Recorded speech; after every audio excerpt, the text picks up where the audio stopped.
So it would make sense for them to hold a significant portion of it, especially if they've already got some, and if they're going to grow an industry that's a very big economic opportunity for them in America, be it through the miners, through high performance computing and data centers, the stuff that, helps secure the Bitcoin market, but then also helps look towards securing their AI future as well.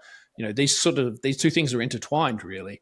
So when you sort of put that into play about their attitudes towards crypto and AI, and then you look at them actually having a proper strategic framework for Bitcoin, again, this is all many pieces of the puzzle are moving and but slowly piecing together here.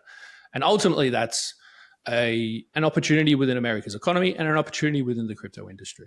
I would also argue that it creates the risk of when an administration changes its ideology, then they could be dumping these Bitcoin. Well, I suppose they have been with, as you say, they've already sold a lot of them. But it creates the risk both ways, right? Which is the worry for me.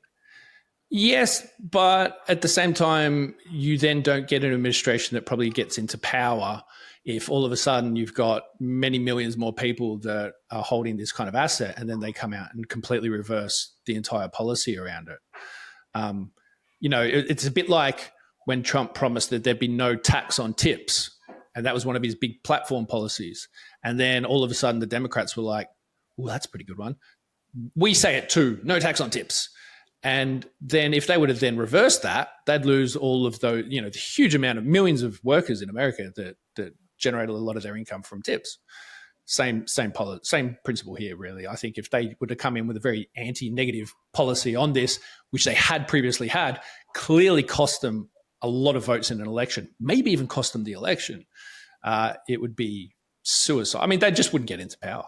Yeah, it's a good way to capture a large group of voters.